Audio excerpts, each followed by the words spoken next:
David, how'd you think about the way it started, the game for those two quick touchdown passes? I think going into it, I felt comfortable and prepared, and we had a great plan. On the short week even, we had a great plan to go into the game and take our shots. We were hoping they would think, and a guy like me come in and throw some check downs, and so we were gonna throw it around a little bit, and credit that to Bevel. You saw how open Kenny was. They made great plays, so I think that's where a lot of the credit belongs in the quick start for us. When did you think you might start, and when did you know you would start? Well, we knew Jeff was pretty banged up, but it wasn't until last night that I was told I was a starter, and the Lions announced it and all those things, and I had been getting a lot of the reps in the walkthroughs and practices leading up to this week, and I was ready to go, prepare every week to play on the field, and just so happened that it was done on a short week, and Matthew's been out, all that stuff. So just a couple different twists and turns, but they told me last night, and I was pretty excited. I know you guys typically want to wait to see the film before you make an evaluation on your performance, but how do you think you played coming out? There's always some, I think, as a guy who wants more and stand up here after a loss that you wish you had back, especially there late. Some good, obviously, but go back and watch the tape, like you said, and learn and keep moving on and improving.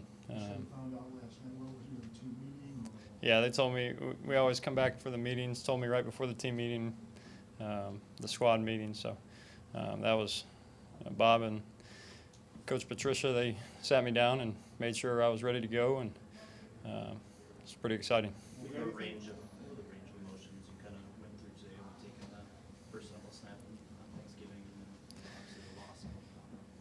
Yeah, this is what you dream about as a kid. I'm thankful for it all the ups and downs, and I knew there were going to be some. I wasn't going to be perfect, and I wanted to give everything that I had, and the guys lifted me up, man. It was incredible to have the veterans, to have Amendola, the guys just come around me and hey, we got your back. And that was encouraging for me as a guy who's just been here 10 or 11 weeks or whatever it is, that to know I had those guys in my corner, and that was special. You had the 2 early touchdowns and then a dry spell there, I think. Maybe Yeah. 4 punts and 5 drives, whatever it was. Did they do something to adjust to you, or was it a lack of execution? What was the difference early to later?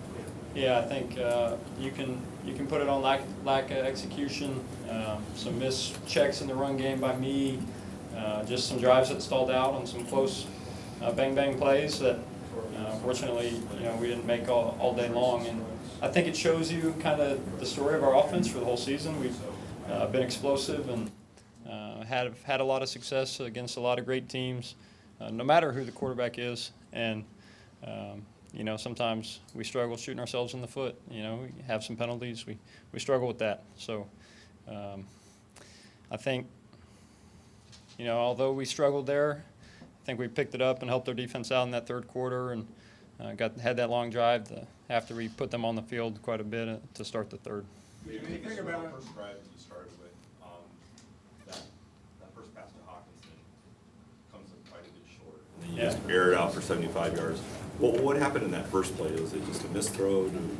Yeah, just a low ball. Safety was a little low, but just a low ball. Didn't come out pretty. He ran a good route and was open, and I just missed him. And then, Bev did a good job dialing it up on the next one. Was it nerves? It was confident. How do you get in there? Your first throw, come back?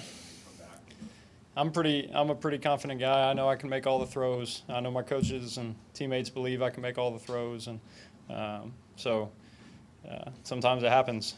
It really does, and I think it shows something when you can bounce back and hit the next one. So. What did you think when you saw Galladay that open? We knew it based on film, based on our last games. We've been running that concept a lot, and Daryl Bevel had a great idea to kind of pump it against the coverage that we expected to get, and sometimes the stars just align, and he's 10 yards open, and you can throw a lollipop to him, and he can score. Did anything about today surprise you at all? Because you've never been in this situation. I don't know. I've been playing football my whole life, and I think one of the coolest things, honestly, was the amount of support I had. When everybody found out last night, it was just, I had to turn my phone off because there were guys, family, friends, everybody, teammates from the past, saying they believed in me and that, and then the guys on the sideline, Matthew, Jeff, being able to be there and encourage me and support me.